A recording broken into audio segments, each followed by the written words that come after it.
ఉంటుందంట. ఇక్కడ జంతువు అంటే ఎవడు అనేటువంటిది ఒక ప్రశ్న. ఇందాక చెప్పుకున్నాం కదా, మనలో ఉన్నటువంటివే ఆ పశు లక్షణాలన్నీ మనలోనే ఉన్నప్పుడు ఇప్పుడు జంతువు ఎవడవుతున్నాడంటే మనమే అవుతున్నాం. ఇటువంటి లక్షణాలు ఎవరి దగ్గర ఉన్నాయో వాడు జంతు సమానుడు అవుతున్నాడు కదా.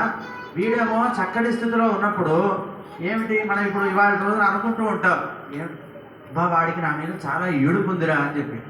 ఈ ఏడుపు ఎందుకుంటుందంటే ఆ పశు లక్షణంతో ఉంటుంది. ఇప్పుడు అటువంటి పశువుల జంతువుల భయం ఏమి కూడా మనకు లేకుండా చేస్తుందంట అమ్మవారు.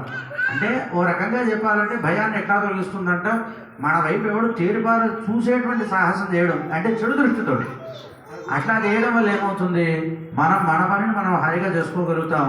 ఎప్పుడైతే మన పనిని మనం చేసుకోగలుగుతామో అప్పుడు మనకు ఐశ్వర్యం కలుగుతుంది. ఐశ్వర్యం అంటే డబ్బు కాదు, గుర్తుపెట్టుకోండి.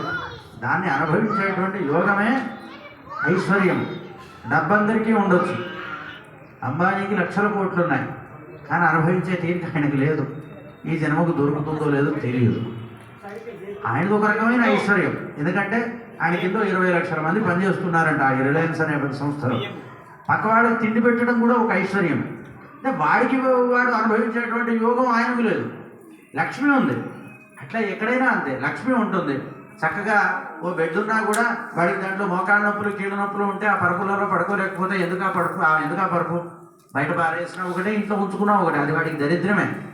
ఒంటి నిండా షుగర్ ఉందనుకోండి, ఇష్టమైన తిండి కూడా వాడు తినలేడు. మామిడి పండు తింటేనే 200 పెరుగుతుంది, వాడు ఇంజక్షన్ తీసుకోవాలంటాడు డాక్టర్. వీడు ఎప్పుడు ఉంటాడో పోతాడో తెలియదు అవన్నీ తింటే. ఎంత ఇష్టం ఉన్నా కూడా తినడు, ఎందుకంటే ప్రాణం మీద ఆశ. అది వాడికి దారిద్ర్యమే కదా.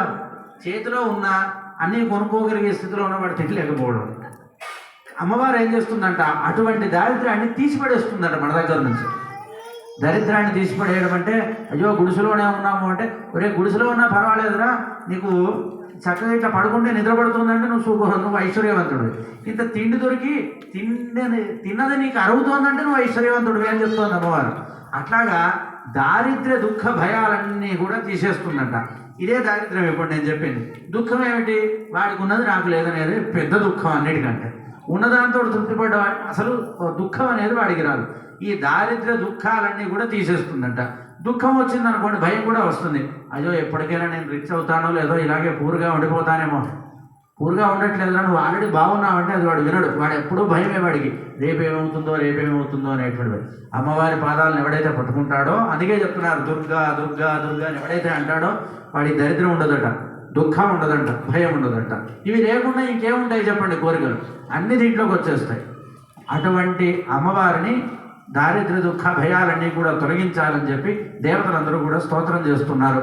మీరు కూడా మీ కుటుంబం యొక్క దారిద్ర్య దుఃఖ భయాలన్నీ కూడా తొలగించమని మహాలక్ష్మీ నమః అనుకుంటూ హోమం చేస్తూ ఉండండి. 4వ అధ్యాయం ఇది.